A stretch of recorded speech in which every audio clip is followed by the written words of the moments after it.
Assalamualaikum warahmatullahi wabarakatuh.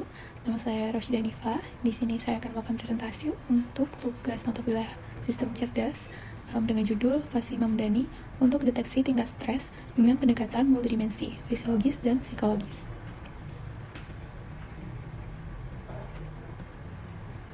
Stres merupakan kondisi di mana terjadi kekhawatiran atau perubahan mental yang disebabkan oleh keadaan yang sulit.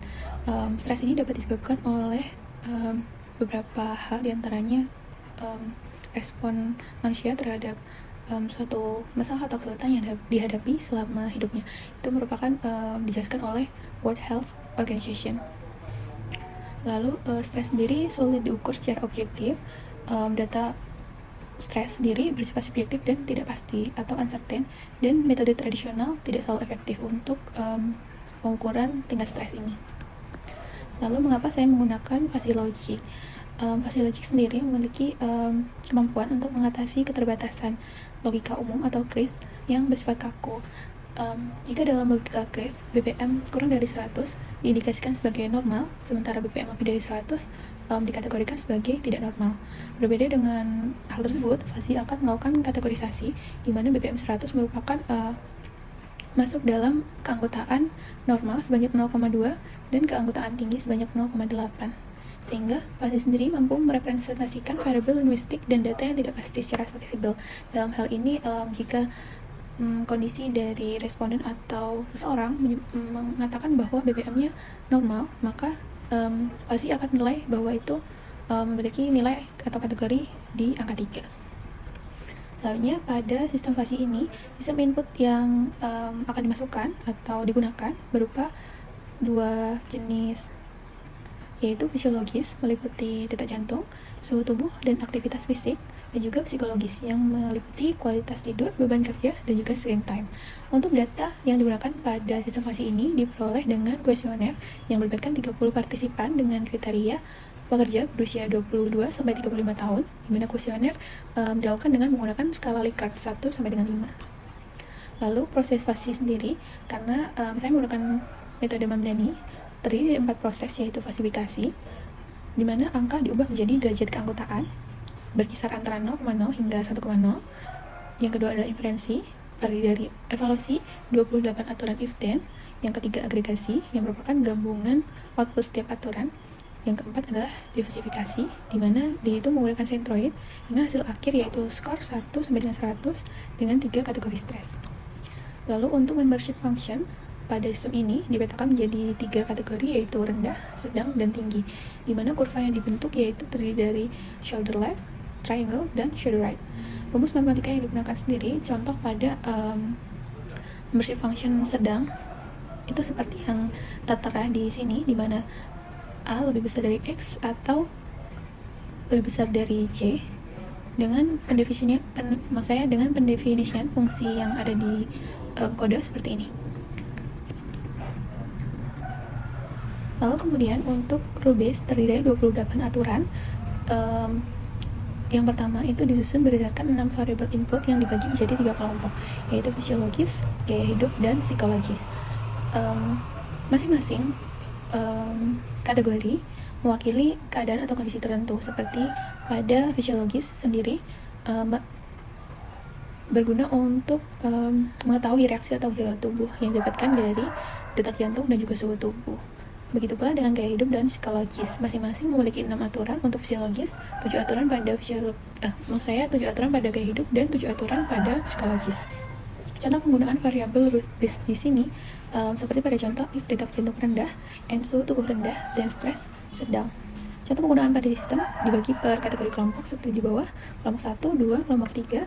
Kemudian ada tambahan satu kelompok kombinasi holistik yang terdiri dari 8 aturan, di mana mengkombinasikan dari 3 kelompok yang sebelumnya, seperti itu. Nah, satu kelompok kombinasi holistik ini juga sebagai rule booster untuk mendeteksi skenario variabel fisiologis dan fisiologis saling berkait satu sama lain dan menuju satu kutub tertentu, rendah atau tinggi. Contoh penggunaannya seperti yang sudah disampaikan. Lalu untuk output sistem ini sendiri merupakan skor dari 1 hingga 100 dengan 3 kategori stres. Di sini pada rentang skor kurang dari sama dengan 35, stres yang dapat yaitu dengan kategori rendah.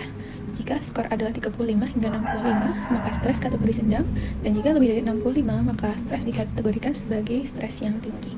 Nah, sementara itu, pada kuesioner, partisipan juga diharuskan untuk mengisi kuesioner berbasis PSS 10 atau Perceived Stress Scale yang menggunakan ambang batas standar yaitu rendah dari 0 hingga 13, sedang 14 hingga 26, dan tinggi pada angka 27 hingga 40. Untuk validasi sendiri digunakan untuk mengukur apakah hasil dari FASI ini konsisten dengan penilaian psikologi standar. Membandingkan FASI dengan PSS 10, di mana skor terdapat perbedaan skor rentang antara PSS 10 dengan FASI sendiri. Nah, untuk akurasinya terletak di antara 53,3% dengan akurasi 16 jawaban sesuai atau sama antara FASI dengan PSS 10. Lalu untuk relasi sendiri yaitu 0,326 dengan rincian pada sistem FASI, stres kategori rendah terdapat 10 data, pada sedang terdapat 12, dan tinggi terdeteksi 8. Sementara pada PSS 10 terdapat 8 kategori stres rendah, 20 stres dalam kategori sedang, dan 2 stres dalam kategori tinggi. Kesimpulan pada sistem ini bahwa sistem FASI membrane yang sudah dibuat berhasil dibangun dan dijalankan dengan 6 variabel input dari domain fisiologis dan psikologis. Data dari 30 responden yang berhasil diproses menghasilkan output stres kategori rendah sebanyak 6 orang, sedang sebanyak 16 orang, dan tinggi sebanyak 8 orang.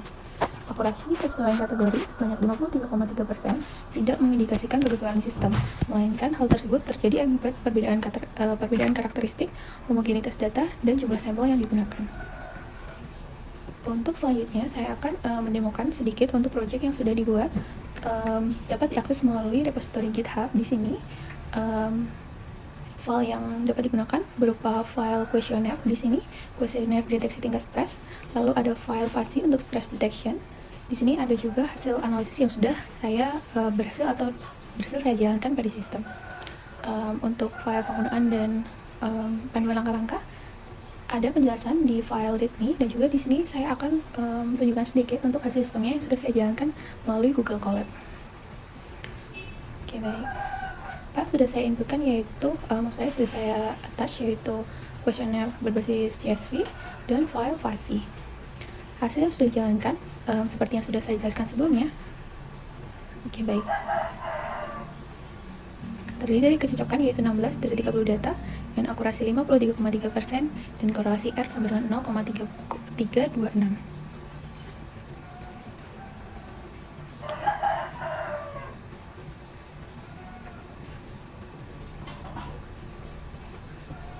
Untuk detail seperti demografi responden dan juga bagaimana sistem ini menentukan memetakan dari data yang sudah diinput dari kuesioner hingga menjadi analisis data berbasis FASI dapat saya sertakan setelah sistem ini dijalankan, dan juga penjelasan lebih lanjut terdapat pada laporan yang sudah saya buat